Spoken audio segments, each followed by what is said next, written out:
Hello, everyone, and welcome to Conversations in Horror. I am your host, Kevin L. Powers, and I am the co-festival director and program director of Something Wicked in Film Festival and Events. I want to thank you all for joining us today.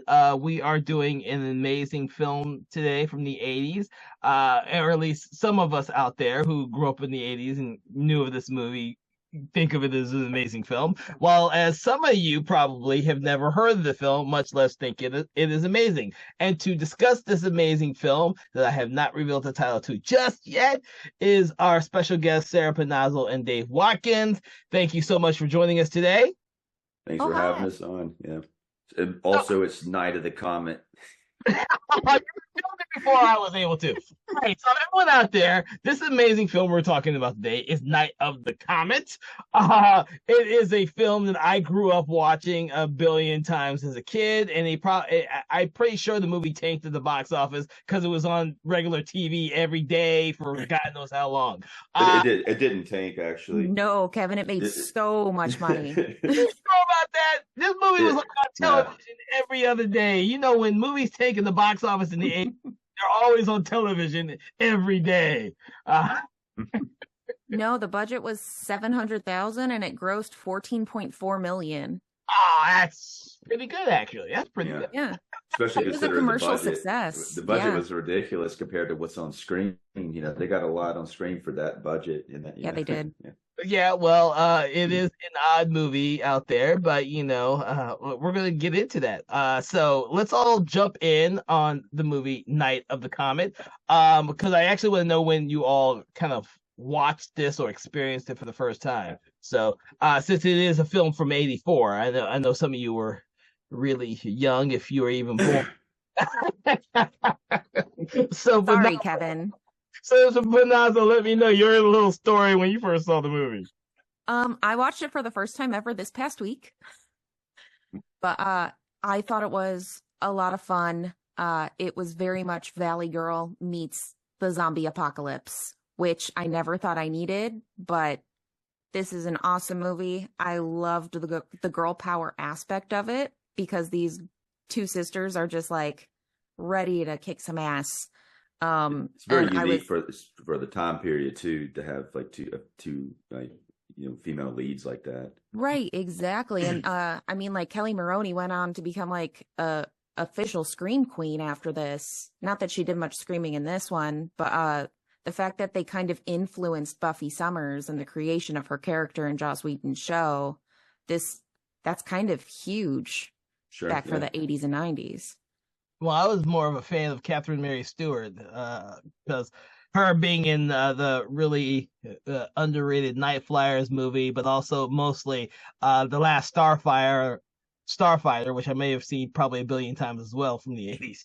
I watched that for the first time recently. It was they came out with an era release of it, on 4K, and I watched it. But it was pretty good. Yeah, no, she was fantastic. I was kind of disappointed that I don't think I've really seen her in anything else other than Weekend at Bernie's. Weekend at Bernie's, and she played in this movie called Dudes, which is also another great film.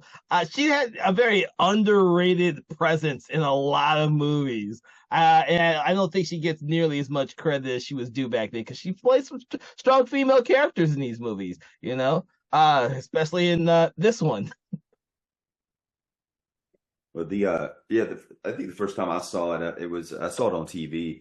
But before I saw it, I saw I had a TV week. I'd always get the TV week every week, and it had a picture of like the cop zombie in there.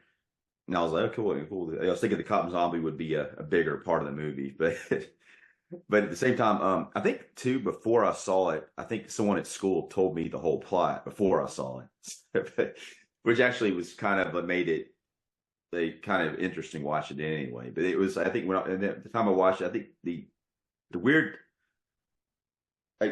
thing about the movie is the comet itself, because the comet comes and people watch the comet, and then everybody who sees it turns to dust. So that, I think, is really, really put a lot of fear in people about, even like as a joke about anytime there's an eclipse or a comet or something like that, everyone, a lot of people will refer to this movie like we're about to all turn to dust or something like that. So I that being said, now that I know that you all have seen the movie and when you saw it, Panazzo, you coming into it only a week into our. Hey, That's okay because this is one of the things I it's like. a great movie. I like to hear stuff like that because that means that the movie has aged pretty well. Oh Uh, yeah. One of the things that took me when I was rewatching it is that these are different types of zombies than the other zombies being featured back then, because these zombies could actually talk, and move around like normal people And almost. it's very light on zombie action. Yeah, it is.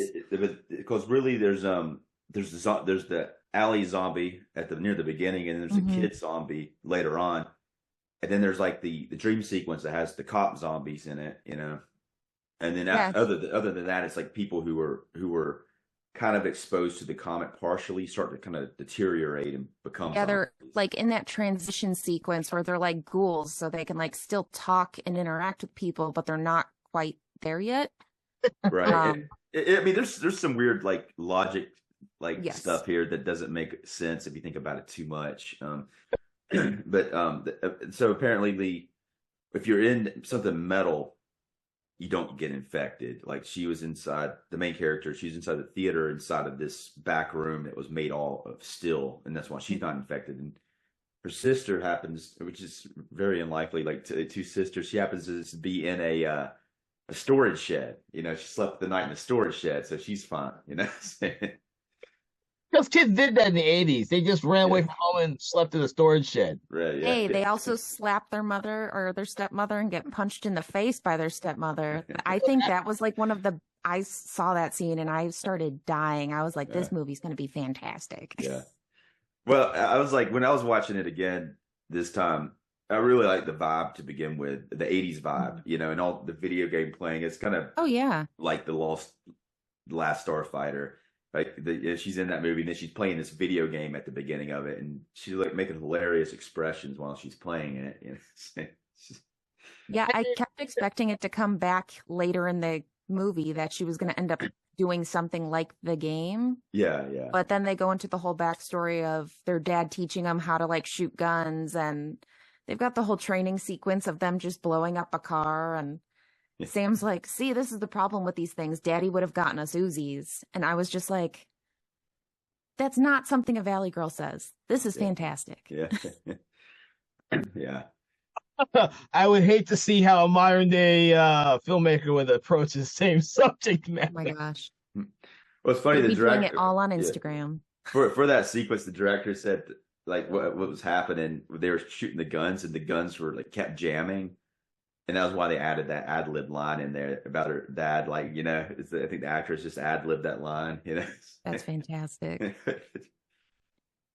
Oh my God, that's hilarious. Yeah, and that's the thing is, thank you, Dave, for instilling us with these little tidbits about the making of the movie because I had no idea. Well, the director is Tom Eberhard. He's pretty hilarious in his commentary, and the actresses did a commentary too on the Scream Factory disc. But and they really like enjoyed working with him. They said they thought his script was hilarious when they read it, even though it's not as funny when you're watching it. But they said a lot of things that they thought that was funny when they read the script kind of translated differently while they were doing the movie. But Tom Eberhard also directed Captain Ron with Kurt Russell and Martin Short, and Honey, I Blew Up the Kid. And probably if you ever seen Without a Clue, it's like a Sherlock Holmes movie with Michael Caine and Ben Kingsley. Yeah, that movie I absolutely loved when I was. Yeah. I have not seen that one in a long time, but when I saw it originally, I really did love it a lot. Yeah, I hadn't seen it. in a long time. I used to like it. I've watched it a bunch of times, but it's kind of an underrated movie, I think. But he directed those and some other stuff. But he hasn't done too much lately, Mm-hmm. I wonder what it is. Okay. All right, so tell me some other thoughts on this movie, The Valley Girls, who kind of take the world by storm. I just found it ironic. There were so many like cliches that you see from like the 80s that play completely differently. Like they have the random fashion show in the mall to Girls Just Want to Have Fun, which, you know, they've Yeah. all got to have their fashion sequence, but then they like place the guns down delicately next to all the shoes and all that fun stuff. And it's like, yeah, you've got this sugar spice and everything nice type thing going on. And Yeah. they That just sequence really is kick great. some ass. Yeah. And that sequence is great. And they had they got really lucky with that department store. Apparently it was it looks like a mall, but it's a department store and a high-end one too. And they said that they were able to get that, without having to pay that much, and they just let them do whatever they want to in there. That's awesome. Around this really expensive clothes and all that, It seems like a recipe for disaster. Yeah. They said everything went okay, one weird thing I think about this movie is there's a lot of Christmas stuff in the movie. It's like, a lot of people will try to do I guess the argument or that Die Hard's a Christmas movie, but I don't know what your opinion is on that. But this movie, I mean, do you guys think this is a Christmas movie or Oh, they mentioned that in the little I want to say narration / overture. They do mention that what time of year it is Christmas. And I thought it was weird too because I hadn't really paid much attention to that until I rewatched it, and I was like, really? I just never. Yeah, because you see the decorated windows. They've got some decorations, but because it's in California, like everything is still warm, so it's not like there's snow on the ground or anything. And they've got the Christmas carols on the radio.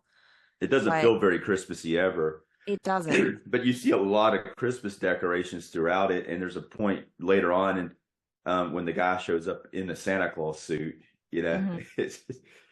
But I don't know. It's he's apparently the director said the reason that he did that is because they were worried there would be Christmas decorations out when they were shooting on the exterior scenes. It makes sense. But then then they ended up not even being any hardly, It kind of helps set deck too, because it's an easy thing to like fill some space with some Christmas trees or Christmas decorations, Mm-hmm. Okay. Speaking of set deck, I did appreciate all the little like signs that were hidden throughout the movie. So like they show the red dust sign. At one point they show entertainment is death in graffiti in the back alley. So there were just like tons of little things that like you can see that are like, oh, that's really punny. That's great. I didn't notice that. Okay. When I rewatch it again, I'll have to take note of all that. This being the 80s movie, they probably did a lot of poking. This is towards the end or beginning of the 80s. I can't remember when this movie came out. 84. Or this is the mid 80s. Oh, that is very interesting. Okay. But yeah, I mean, they make tons of jokes throughout the movie. I mean, and like tons of references because Larry was renting It Came from Outer Space. Mm-hmm. And that's also kind of similar where like the human population disappears, but instead of zombies, they're replaced with aliens. So you've got kind of that little bit right on top of each other. And then my favorite bit was that they used the working title, which was Teenage Mutant Comet Zombies. And all I could do was hear it in the old Teenage Mutant Ninja Turtles theme song. So there you go, Kevin. That's for you. And there was absolutely none of that going on in the movie. But it's funny that they're trying to, I guess it was the script was called that. It's so weird. Why would they even call it that? Well, I'm pretty sure they probably didn't think of calling it Night of the Comet either, because think about it, the comet just shows up at the beginning of the movie, and then it's not really relevant. Yeah, it's not like night ever again in the movie.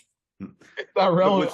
I think it is night some, but I think it's cool the way that throughout the movie outside, it's all sky's red, until near the end when it rains again.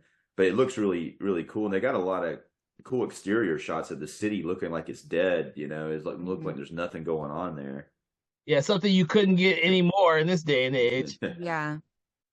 Because I know it was hard enough to do with what was it, 28 Days Later? Yep. Yeah, they had to really early to get in London to get those shots. Yeah. Really early. But that lends itself to a huge atmospheric thing in the very opening of the movie. A dead city, I guess is the way of calling it, a dead city. And now knowing how much it costs to produce, It kind of if they were working with what they had back then. I mean, whew. Yeah. I don't know from a location standpoint how they managed to do that with nobody anywhere in the city at certain shots, but Yeah, he said that some of the shots they would be like get up really early and do it. I guess in some instances they were able to shut down certain mhm. parts of the streets, but I think it all worked out for them. They got a good movie out of it. Yeah. Yeah, they did. Their second unit did a really good job getting all those shots of the city. Oh yeah. So, what did you think of some of the other aspects of the film itself? We don't always get a chance to talk about some movies in depth, but this is one that I think that we could probably delve into just a little bit more, especially it being our zombie appreciation month. Well, yeah, I think it's weird the zombies are used a minimum amount, but I think they're used effectively. At the same time, it would almost would have liked to seen a little bit more zombie action, it might have gone too far if they added much more of it in there. Yeah, So, because they never even really explain who the zombies were, other than those who were semi. Yeah, expo- the first one it shows is like a Comet? homeless man that kills the boyfriend of Hmm. Regina, and then she fights him, which is pretty cool, pretty good scene. Yeah. She fights him, you know. well, it sets up the fact that she knows how to fight. Yeah, yeah. Zombie that she knows how to fight. That's when you realize he talks, and it's a little. At first, being someone who watched a lot of zombie movies back then, it was kind of weird watching a zombie talk because I hadn't seen. Whenever Return of the Living Dead came out, I never saw that one when it came out. I didn't see that one till much later, probably when the second one came out. So it was much later when I saw those, and I was only familiar with the original Night of the Living Dead. So zombies didn't talk. They just kind of ate brains. I mean, they just ate people. I'm getting them confused now because I've seen them too many times. So Yeah. seeing this type of zombie was much different, and it's not the reason why I'd seen the movie that many times because I wasn't really a zombie kid in the 80s. I didn't become a zombie kid until probably the 90s when I realized that Night of the Living Dead was an excellent movie. I kind of was drawn to this movie mostly because I was a huge fan of 80s movies and the fact that this had Stewart in it, you know. Mhm. So that being said, zombie movie. I mean, you're right, Dave. This is not like your typical zombie movie. The zombies aren't in it much, and I probably would have a greater appreciation if they were. Well, there one thing I don't know if you guys knew this. I didn't know about it until I was watching the commentary, but I was kind of suspecting it. In the original script, the Samantha character dies near the end of it when the doctor injects her with she thinks that she's got the zombie virus and she injects her with the pen and then she's supposed to die. Yeah, I was really confused because I was like, wait, they just nonchalantly just killed like one of the second best character in this entire movie. And I was really confused. And then I was like, okay, well, it's just like she knocked her out for a little bit to prove a point. But But yeah, it was but apparently his like a lot of people who were working with him talked him out of it and they added the new stuff. But I don't know. I mean, what do you think if they would have kept that? Would it have changed? It probably would have changed your opinion of the movie, wouldn't it?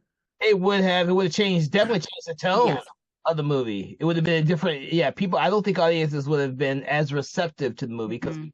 throughout the whole movie, it's a fun movie despite everything that's going on. It's a post-apocalyptic movie, and over most of the world fucking dies. I think it would have been a much different film had she had died at the end. This is the first time I ever heard of this. So that's very Yeah. interesting. So.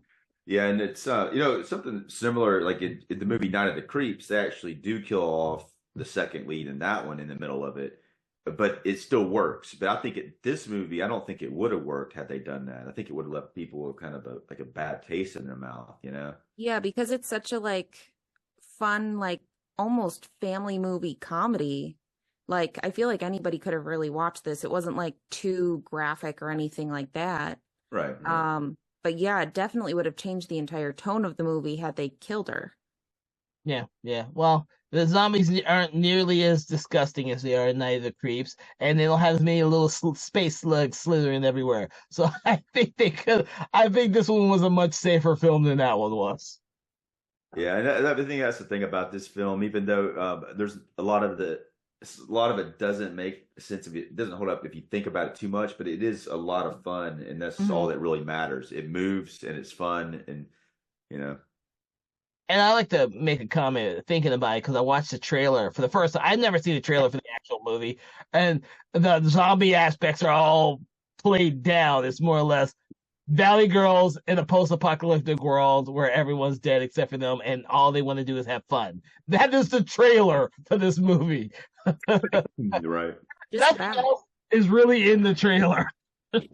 They show them having fun getting dressed up. They show them with the guns shooting a lot of shit, and that's what the trailer was. So, Well, the director interviewed a lot of 15-year-old kids at that time, asked them what they would do if the apocalypse happened and everybody died.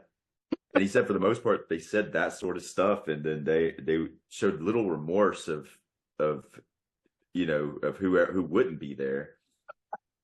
But he said that some of them did. He had a conversation with one of them, and if they started asking about their boyfriend or girlfriend if they didn't survive, and then they said that would bother them. And so there's a scene in the movie where they're sitting on the cop car, and then they have this conversation about how like Samantha's a boy she might have dated died, and she there's a moment there. And he got that just from those conversations. oh, interesting, considering that he ends up killing everyone's significant other when the story starts. Regina's boyfriend gets killed, Hmm. and then of course I can't remember the guy from Star Trek's name to save my life. Hector. His girl, not girlfriend, it's just some girl he had in his truck who runs off and he's killed. So significant others don't really have a long lifespan in this movie. The was it Robert Beltran? He for some reason gets top billing because he's a guy. I guess I don't know, but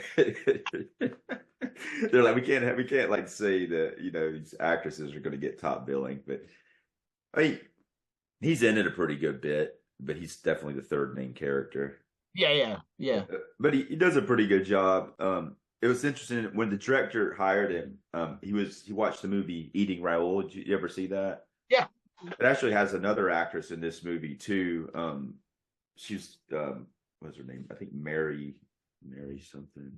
She plays the main Mary Warnov or something Oh, like that. Voronov, yeah. Yeah, yeah. Her and like Paul Bartel did a lot of movies together, including Eating Raoul, and they appear in Chopping Mall in cameo appearances at the beginning of it. But yeah, so like he played this character Raul in Eating Raoul, and who was kind of he's a Latino actor, and he kind of may have the way the character is perceived as kind of more comedic in that movie, and the director hired him thinking that he was going to play him the same as he played Raul, but he after he hired him, he's talking with the actor, and the actor's like, I don't want to play Raul anymore, and he's like, it was already too late. I'd hired him already, so I was like, okay, well, what do you want to do? He's like, I want to play it straight. I want to be real serious with it. Wow. Okay. I guess that's what he kind of did for the first part of the movie, and then the second part of the movie, he shows up with a cowboy hat. Hmm. And he said like that. Well, he made him wear the Santa Claus uniform. He said, and he didn't want to do it. The director's like made him do it, and he randomly shows up in a Santa Claus uniform. That was the director did that. But when he showed up dressed as a cowboy, the actor showed up on set that day wearing that stuff. And he's just like, okay, I guess this is what we're going with, Oh, really? Okay, I didn't know that. See, I didn't know who he was until years later when I saw him in Star Trek. So, when I rewatched it, maybe 10 years ago, I think it was before recently, I realized, oh shit, that's the dude from Star Trek. Yeah, he's in Star Trek Voyager, which Voyager. I've never I was seen. like, in the 80s, I don't even know if they had. I don't even know that if that was when Star Trek was even out. Still, I think '84. There probably wasn't any Star Trek on the air, so I wasn't Start, thinking. which one did Voyager like? Voyager was much later. Yeah, it's kind of But, like when there's like a bunch of them all happening at the same time, right? yeah. Yeah. But Eating Raoul was a really popular movie when that came out, so I could see why the director wanted them to play that role. Yeah, yeah. It's funny how he got two actors from that movie in it too, you know. And Yeah. she does a good job like playing the scientist who's kind of you don't know if she's good or bad, and you really never know, you know. But Well, and apparently this was like the first one where she played against that type because she was like the principal in what was it, Fast Times? Or was it the other one? Oh, you're talking about Kelly Maroney, right? Yeah. She was in Fast Times at Ridgemont High.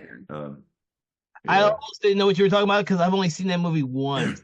I didn't really I saw it recently. That movie's awesome though. Fast Times at Ridgemont High. It's, rewatch it, dude. When I was watching that as a kid, I like, yeah. what the fuck am I watching here? I never watched it again. Right. So I have not seen that movie and nearly as much as popular as that movie has grown. Yeah, they got a Criterion release of it. It looks great.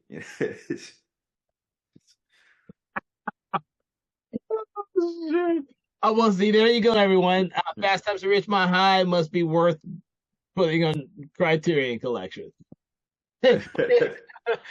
But Shout Factory gets Night of the Comet. There you go. All right. Any other things to say about Night of the Comet other than, it's an unusual one. So so for me, I'm just gonna say these few words for the movie. Night of the Comet, when you're growing up in the 80s, is probably the most fun movie you can watch because you're right. You have two lead actresses who are the focal point of this movie that's a horror comedy, but less it has horror aspects. Like Dave said, the zombies come out every once in a while. And it's more about these two characters as they make their way through a post-apocalyptic world in which everything is theirs for the taking, which makes for a very hilarious adventure. And the men are secondary to their story, which is how it probably should be. I guess like what did you guys think about the scientists? You didn't ever talk about them and I'm trying. Jeffrey Lewis, like Lewis, thank you. I couldn't remember Lewis's dad. Lewis. Yeah. He's character actor who seemed to pop up in everything in the 80s and 90s. And when I was rewatching this, I had forgotten he was even in this movie. Like I said, when I in the 80s, I probably watched it 20, 30 times. I don't know. It came on TV a lot, which is why I was under the impression it didn't make money. If you were growing up in the 80s, most movies that didn't make money got dumped to television where it played every day. And that was the reason why I hadn't seen it in so long. I had seen it so many times growing up. It was never on my list of movies to purchase and rebuy until we, of course, were going to do our show, and then you guys made me go out and repurchase it and re-experience it.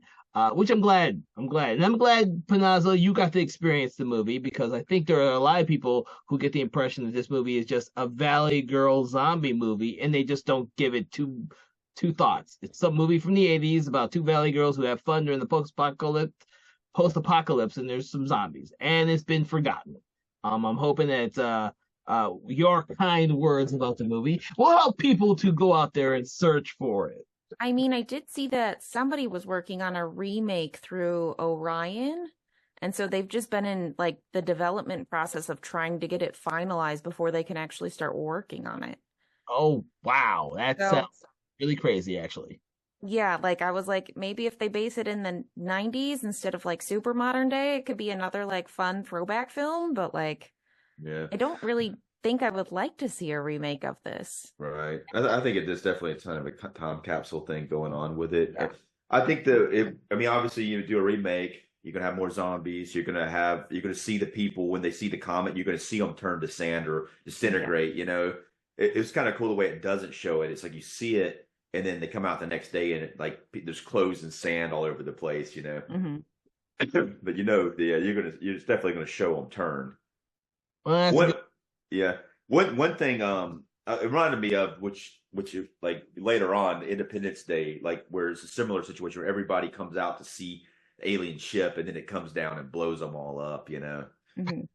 But I guess they kind of do that in Mars Attacks too, which was also coincidental. Yeah, it's coincidental because everyone. I mean, a lot of people were assuming that Mars Attacks was a spoof of Independence Day, but it really wasn't. It was made. I mean, he had written the script at the same time they were doing Independence Day, so it kind of got shafted because of Independence Day. But Mars Attacks is a superior movie, I think. I concur. I also agree. Mars Attacks is probably one of the best alien movies I have ever seen. Yeah. I'm so glad I have you two on this conversation. Unfortunately for me, I don't always agree with you on that one. But that's okay. That's what we're here for.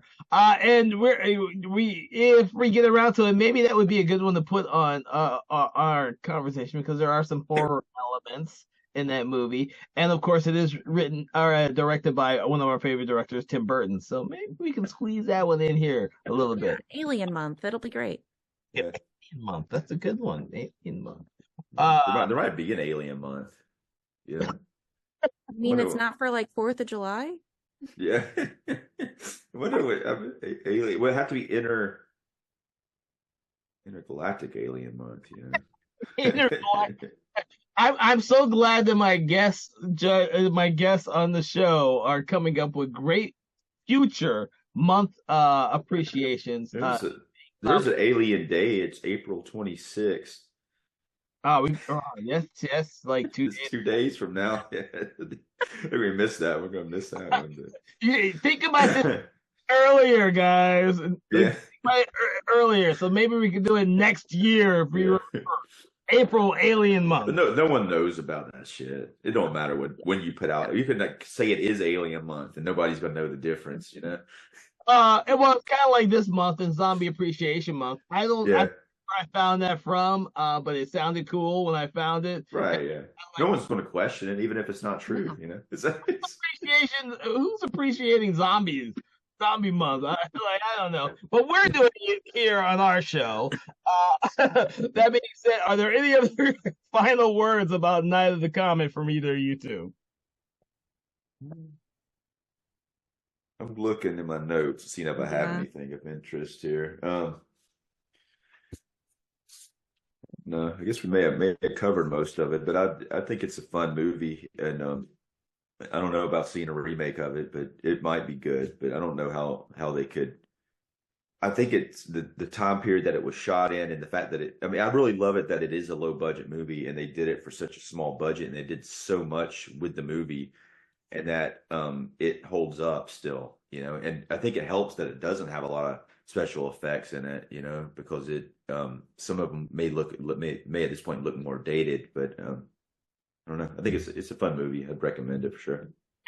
Yeah, it's definitely a fun movie. It's a fun throwback. It really is like a time capsule of that time. It's I mean, you get a little bit of everything. The one-liners are fantastic. The ridiculous amount of not real violence, but like shooting because people apparently can't hit each other with guns in a shopping mall. That was one thing about it, though. It kind of bothered me a little bit, but it's funny that they're having so much fun in the shopping mall scene and getting shot at. But it's like they don't care. They got like machine guns and they're shooting at them, but they're not scared of. They're like she was like one girl's trying to distract them and not worry that she's going to get hit with bullets, you know. And it's like, okay, she's just throwing shoes left and right, and it's like, okay, whatever. But I mean, I guess that's kind of the spirit of it, though, is that. You know, they're not, they're like stormtroopers, you know, they can't hit anybody with the machine guns, you know. Well, and like you said earlier, like if you think about it too much, it takes away the funness. So just don't think about it. Enjoy the movie. Yeah, don't think about it. It's an 80s Valley Girls versus zombie movies and then post-apocalyptic world. Don't think about the logic. There is none. It's almost like watching a trauma film, but better. That being said, everyone out there, if there's a remake, it's going to be god awful because there's no way to recapture the magic of a film like this. This is, like Panazzo said, a time capsule from the time it was originally made. Nowadays, you'd have an overly serious movie where you see people dissolve into sand or something else. You'd see the comet probably hit the ground somewhere and making an impact and all the huge budget. This movie is a movie, now that I know, on the lower budget spectrum, but they put every dime into the final product, which is why it has survived as long as it has. We hope that if you have never seen this film before or avoided it because of the strange trailer and the fact that it was always described as Valley Girls in a zombie apocalypse, that you check it out because those titles do not give this film justice. I think it's a film that you can all enjoy, and like we've said, you can enjoy it with your family, more so than Night of the Creeps. Uh, so I want to thank you all for joining us for this week's conversation in horror. Check out all of our previous episodes because we've done a lot of great movies. And remember to check out the other films during our Zombie Appreciation Month. You'll be glad that you did. Don't forget to like and subscribe to our social media pages so you can keep up to date with all of the other episodes that we have coming up. And everyone out there, we hope that you have a great day. Goodbye. Conversations in Horror is a Broken Lighthouse Pictures production, produced by Kevin L. Powers, executive produced by Kelly A. Inoka, and originally filmed via Zoom technology. Conversations in Horror is hosted by Kevin L. Powers and co-hosted by various horror film lovers and filmmakers. To learn more about Mr. Powers, please make sure to check out his Patreon page and other social media platforms. Conversations in Horror is copyright 2024 Broken Lighthouse Pictures production.